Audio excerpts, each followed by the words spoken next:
Workout plan එක මොන තරම් හොඳ වුණත් ඩයට් ප්ලෑන් එක මොන තරම් ඉෆෙක්ටිව් වුණත් කිසි වැඩක් නැහැ.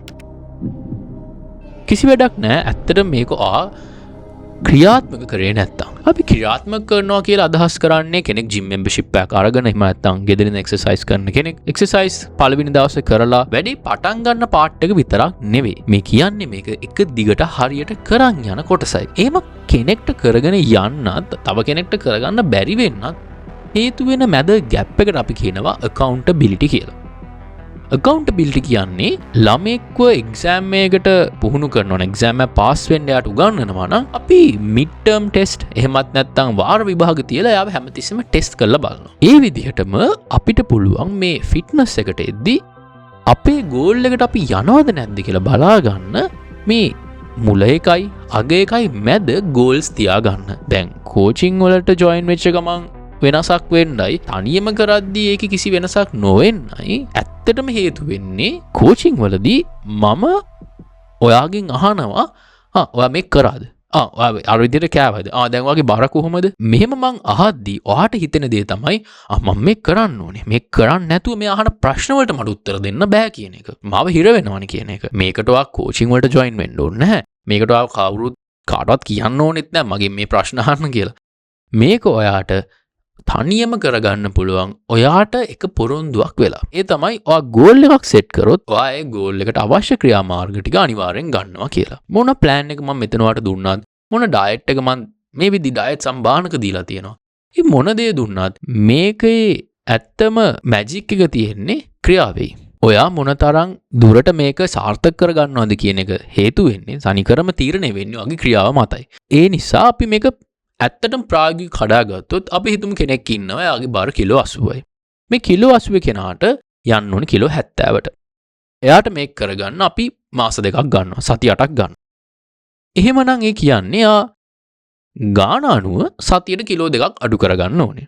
හැබැයි ඔයා තේරුම් ගන්න ඕන දේ තමයි සතියට කිලෝ 2ක් ඒ විදිහටම අඩු වෙන්න පුළුවන්. හැබැයි අපි දැන් තියාගන්නවා මේ මාස දෙකේ ටයිම්ලයින් එකේ මැදින් ගෝල්ස් ටිකක්. අපි මෙතන හිතා ගන්නවා මෙයා 80 ඉඳන් 70ට යන්න හදනවා නම් අඩුම පළවෙනි මාසෙ ඉවර වෙද්දි මෙයා 75 76වත් ඉන්න ඕනේ කියලා. අපි හිතමු මුලින්ම දැන් 80 ඉන්නේ 80 ඉඳන් එකපාරට ඔන්න මං 76ට ආව මාසෙ ඉවර වෙද්දි කියලා. එහෙම එන්න දින ප්‍රතිශතය ගොඩාක් අඩුයි. ඒක වෙන්න දින ප්‍රතිශතය ගොඩාක් අඩුයි. මේක කරවන්න අපි කරන්න යන දේ තමයි මේක මැදිනුත් පොඩි ගෝල්ස් ටිකක් තියාගන්නවා. අපි හිතා ගන්නවා පළවෙනි සතියේ මම කිලෝ එකක් අඩු කරගන්නවා. දැන් පළවෙනි සතියේ කිලෝ එකක් අඩු වෙන්න නම් හේතු වෙන දෙයක් තියෙනවා. ඒ තමයි ඔයා කැම ටික අරගෙන ඔයා එක්සර්සයිසස් ටික කරගෙන එද්දි සතිය අග බර මැනලා තියෙද්දි ඔයාගේ බර අඩු වෙන්න ඕනේ. ග්‍රෑම් 500ක් වේවා සමහරකට ටක්කෙටම කිලෝ එකක් වේවා සමහරකට බර කිලෝ එකකින් වැඩි වෙන්න පුළුවන්. මෙතන තමයි වැදගත්ම කොටස. මෙතනදී ඔයා කරන්න ඕනේ ඔයාටම කන්සල්ටිං එකක්. ඒ කියන්නේ ඔයාගේ බර වැඩි වුණොත් ඔයා කරන්න ඕනේ බර වැඩි වුණා. දැන් අපි කෑම පොඩ්ඩක් අඩු කරගමු. දැන්ම පැත්තෙන් ඔයාලට තියෙන එකම දේ තමයි අපි දවසකට කන්න අවශ්‍ය ප්‍රමාණයට වඩා ටිකක් අඩුවෙන් කෑවම කාලා එක්සර්සයිස් කරාම මේක ප්‍රතිඵලයක් හැටියට ඔය ගබඩා වෙලා තියෙන ෆැට් එක බර්න් වෙනවා. ඒ ටික පාවිච්චි වෙලා බර්න් වෙනවා. ඔය දැනුම ඒ කන්සෙප්ට් එක දැනගත්තම ඇති. සතියගේ බර වැඩි වුණොත් එහෙම ඔයා දන්නවා ඊළඟ සතියට ඔන්න දැන් මං කෑම ටිකක් අඩු කරනවා. බර ගාන්ට අඩු වුණොත් වැඩේ හරි. මුකුත් කරන්න එපා. ඊට පස්සේ දෙවෙනි සතියට එද්දී ඔයාට ඊළඟ ගෝල් එක තියාගන්න පුළුවන්. හරි. දැන් මම මේ සතියග 77ට එන්න ඕනේ. ඔය විදිහට ඔයාටම ඔයා accountable වෙන්න මේකේ කරන්න මේක ඇත්තටම වෙන්න තියෙන ප්‍රතිශතය වැඩි වෙනවා. හැබැයි එක සතියක් ඇඟ වෙනස් කරන්නේ නැහැ. සති දෙකකින් ඇඟ වෙනස් වෙලා දෙන්නේ නැහැ.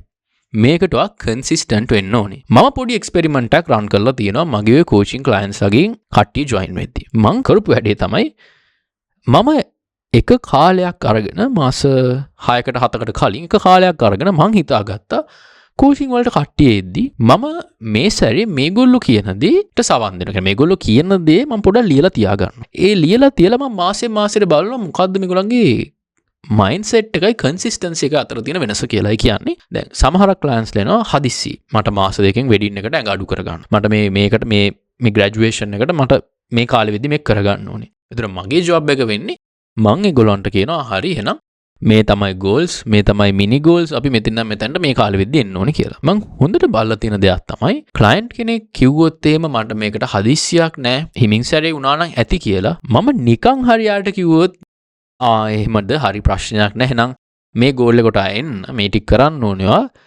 එහෙනම් අපි පටන් ගමු කියලා මම නිකන් වැඩි පුෂ් කරන්නේ නැතු මම ඒ විදිහට ගෝල් එකක් දීලා කරොත් ඇත්තට මේක වෙන්න තියෙන සම්භාවිතාවය ගොඩක් අඩුයි. ඕක එන හැම කෙනාගෙම මේ වගේම වටේ විදිහට මේක සිද්ධ වුණා. මේක ඉතින් මේක මැජික් දෙයක් නැහැ මේක එකම කතාව අපි හදිස්සි වෙලා අපිට අර්ජන්සි තිබ්බොත් අපිට මේක කරගන්න ඕනි කියලා හිතුනොත් තමයි ඇත්තට මේකට අවශ්‍ය කැපකිරීම කරන්න පුළුවන්. ඒක මාසෙට කරන්න හිතෙන්නේ ඇත්තටම ඌමනාවක් තිබ්බොත්. අර ඉතින් අර විදිහට අර ඒ ක්ලයන්ට් කිව්වම කූල් එකේ ඒ ආයිත් හොඳට තමයි කියන්නේ මට කලබලයක් නැහැ මම හිමින්සර මේක කරගන්න එක හොඳ දෙයක් එහෙම හිතන එක. ඒතර මම කරන්නේ මම කියනවා හරි නියමයි. ඒ මයින්ඩ්සෙට් එක හොඳයි. හැබැයි අපි මේ මාසයක මෙන්න මෙතනට අනිවාර්යයෙන්ම කිසිම එක්ස්කියුස් එකක් නැහැ මෙතනට අපි එන්න ඕනේ. අපි කලබල ගන්නව නෙමෙයි. අපි මේ වැඩේට අර්ජන්සි එකක් දෙනවා. මේ වැඩේට ඌමනාවක් දෙනවා. අවශ්‍යතාවයක් දෙනවා. කන්සිස්ටන්සි එක තනිකරම යැපෙන්නේ තමන්ගේ ඌමනාව මතයි. දැන් මේක අනිත් පැත්තට ගත්තොත් කන්සිස්ටන්සි කැඩෙන්නේ ඇයි ඉන්කන්සිස්ටන්ට් වෙන්නේ ඇයි කන්සිස්ටන්සි නැති වෙන්නේ එහෙම වෙන්නේ අපි පටන් ගන්නවා කරගෙන යන්න මොකක් හරි බාධකයක් එනවා අපි බාධකයේ තෝරගන්නවා අපේ වැඩේට වඩා බාධකයේ මුලට ගන්නවා අපි කියනවා හෙට පාටියක් තියෙනවානේ ඩයට් එක අවුල් යනවා කියලා හිතලා ඉවරයි අපි අනිත් පැත්තට හිතුවොත් නෑ පාටියට යනවා ඒනට මට ඩයට් එක වැදගත් එහෙම හිතුවොත් එහෙම වට ඇත්තට මෙතෙන්ට ගිහිල්ලා වට තීරණයක් ගන්න පුළුවන් මම මේ දේවල් කන්නේ මේ දේවල් කන්නේ ඔන්න ඩයට් එක බේරිලා ඒ වගේ තීරණ සීරීස් එකක් තමයි කන්සිස්ටන්සි කියන්නේ. නැතු මේ කාමරයකට එලා ෆුල් ෆිට්නස් විතරයි මම කරන්නේ මම මුකුත් කන්නේ නැහැ කියලා පේවිලා කවුරුත් ඕක කරගන්නේ නැහැ. ඇත්ත ජීවිතේන බාධක තෝරගන්න නැතුව තමන්ගේ ගෝල් එක තෝරගත්තොත් කන්සිස්ටන්සි හදාගන්න එක මාරම ලේසි.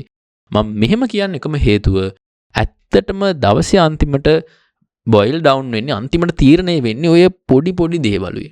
හැබැයි මම වාට මෙහෙම කියද්දි වාට හිතෙනවා නම් වාට තාම වර්ක්අවුට් ප්ලෑන් එකක් නැහැ, ඩයට් ප්ලෑන් එකක් නැහැ. හරි අදහසක් නෑ කොහොමද මේක රේන්ජ් කරගන්න කියලා. ඔයාලට පුළුවන් first link in the description click කරලා මගේ coaching වලට apply කරන්න. මොලේට අවශ්‍ය frameworks දෙක දැන් දාගෙන ඉවරයි. දැන් අපි ඇත්ත ප්‍රායෝගික පියවරකට අනිවාර්යෙන් යන්න ඕනේ මේක හරියට කරගන්න ඕනේ. දැන් අපි තාක්ෂණික පැත්තට එනවා. ඇඟේ බර මේදය අඩු කරගන්න උදව් වෙන ලේසිම දේ තමයි ඩයට් එක. මේකට වෙන විකල්පයක් නෑ. ඔයාට කෙනෙක් ආව ජිම් එකට ආවම වගේ ට්‍රේනර් වෙන්න පුළුවන්. එයා කියන්න පුළුවන් ඇබ් ක්‍රන්චස් 50ක් ගන්න. ට්‍රෙඩ්මිල් එකේ මෙච්චරක් දුවන්න කියලා මඩ වන්න පුළුවන්. ආව හෙලම ෆුල් හති ධම්මල ගන්න පුළුවන්. මොන තරම් හති ධම්මල ගත්තත් කවදාවත් ජරා දෙයක් කාලා ඇඟට සෞඛ්‍ය නැති දෙයක් කාලා ඒකේ ආපුවේ කැලරි ගාන බර්න් කරන්න බෑ. හැබැයි තමන් හිතලා හොඳ කෑම කාලා ඒ කෑම කාණ යන ගමන් පොඩ්ඩක් කෑම අඩු කරලා එක වේලකින් පොඩ්ඩක් කෑම අඩු කරලා ගන්නේ පොඩි ඩෙෆිසිට් එකෙන් ඇත්තටම ලොකු වෙනසක් ඇඟේ බරෙන් ඇඟේ මේ ෆැට් එක අඩු කරගන්න එකෙන් කරගන්න පුළුවන්. ඊළඟ දේ ඩයට් එකෙන් ඇඟේ බරයි අඩු වෙන්නේ. ඒක මේ දෙන් අඩු වෙනවද කියලා තීරණය කරවන්න ඒක ඇඟට ඒ තීරණය දෙන්න අපි එක්සර්සයිස් කරන්න ඕනේ. මේ නිසයි ගොඩක් දෙනා ගෙදර ඉඳන් බර අඩු කරගන්න කියලා නොකා නොබේ ඉඳලා අන්තිමට නිකන් වැහැරිලා යන්නේ. එහෙම නොවි. ඇඟට අන්තිමට හැඩයක් ඉතුරු වෙන්න නම් ඇඟ ඩයට් එක යන ගමන් හදා ගන්න ඕනේ.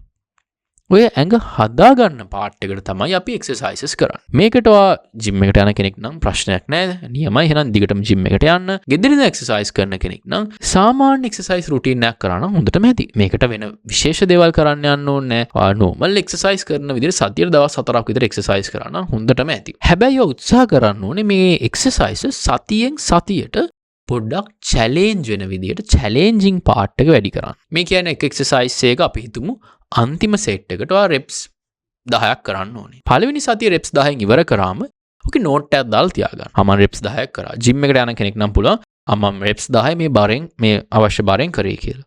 ඊළඟ සතියේ වෙද්දී ඔයා try කරන්න රෙප්ස් 12ක් කරන්න. වතාවන් ප්‍රමාණය 12කින් කරන්න. දෙකකින් වැඩි කරගන්න. එතකොට සමහරක් විට ඔයාට එහෙම වැඩි කරන්න බැරි වෙන්න පුළුවන්. එහෙමත් නැත්නම් ඔයාට 11 වතාවකට වැඩි කරගන්න පුළුවන්. ප්‍රශ්නයක් නැහැ. එතනදී වුණේ පොඩි ප්‍රෝග්‍රෙසිව් ඕවර්ලෝඩ් එකක්. එහෙමත් නැත්නම් පොඩි චැලෙන්ජ් එකක්. චැලෙන්ජ් එකක් දුන්නොත් තමයි ඇඟ වෙනස් වෙන්නේ. ඇඟ හැදෙන්නේ. ඇඟ හැදෙන්න හේතුවක් එන්නේ. දැන් මට තේරෙන විදිහට ඔයාට මේ වෙනකම් බැලුවා කියන්නේ මේක ඔයාට ඇත්තටම ඇඟ වෙනස් කරගන්න උවමනයි. මේ ඇත්තටම ඇඟ වෙනස් කරගන්න අවශ්‍ය හැමදේම ඇතුළත් කරපු පොතක් පවා රිලීස් කරපු මෙන්න මේ වීඩියෝ එක බලලා ඔයාගේ ඩ්‍රීම් බොඩි එක අචීව් කරගන්න ඇත්තටම ඔයාට ප්ලෑන් එකක් හදාගෙන ඔක පුළුවන් ඉක්මනින් හදාගන්න. ගැහැණු පිරිමි 90ක් දෙනාට තියෙන ලොකුම ප්‍රශ්නයක් තමයි ඇඳුමක් ඇඳත් මෙහෙම කැත්තට ඉලිප්පිලා පේන ටයර් වගේ තියෙන මේ බඩ